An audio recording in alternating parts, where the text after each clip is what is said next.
Social Skills Etiquette, Volume 1, Friendship for Starters, by Timothy Rohr. Welcome to my lesson. Many of us heard of words such as autism, Down syndrome, and disability. People with those conditions attend social skills sessions because they have communication challenges. I have high-functioning autism and attended social skills sessions throughout most of my school years because I had many communication differences throughout my childhood and my early adolescent years. People with disabilities often spend hours being taught how to communicate with others, but I am here to teach you and everyone else how to communicate with people with disabilities. We are going to learn the basics of socializing with people with disabilities when we first meet them.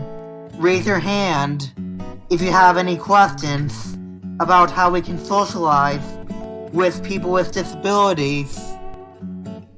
How can we tell if someone has a disability?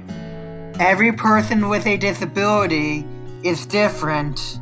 Some disabilities can be seen on the outside, while other disabilities are hidden in their insides.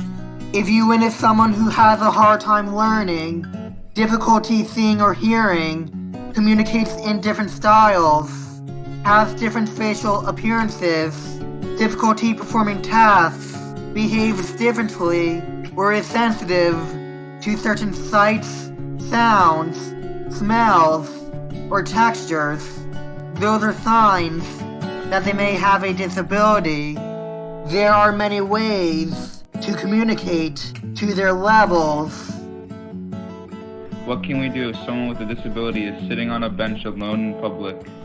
If you witness someone with a disability sitting on a bench alone in public, say hello to them and introduce yourself to them.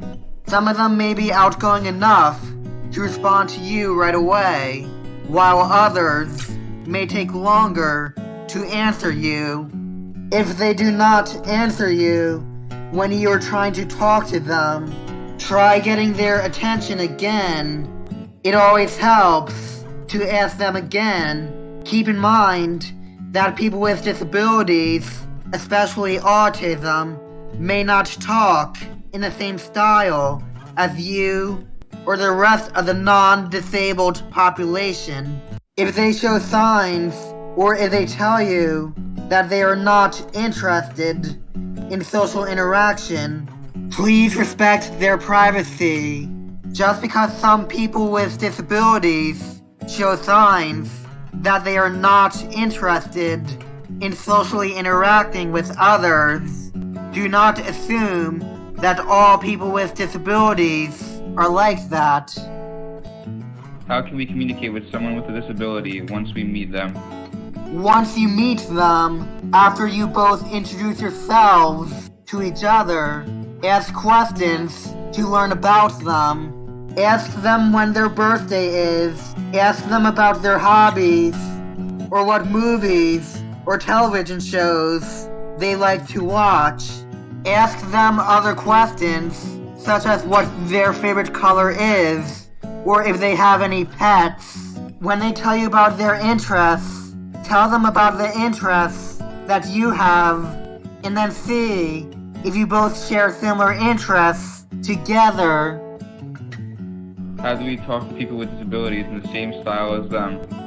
People with disabilities may be different from the rest of us, but it does not mean that they are any less of a person. Talking to them in the same style as someone without a disability may not always be the suitable communication style for them. People with disabilities, especially autism, may not understand sarcasm or body language. If you notice that they are having a hard time understanding sarcasm or body language, try talking to them in a gentle manner and tell the truth when talking to them. If someone with a disability, particularly autism, talks about subjects over and over again, the subjects they talk about are called special interests. I used to have special interests in talking about flags and exit signs throughout my early childhood. If your friend with autism has special interests in talking about penguins and water bottles, talk to them about their special interests in penguins and water bottles for 10 or 15 minutes.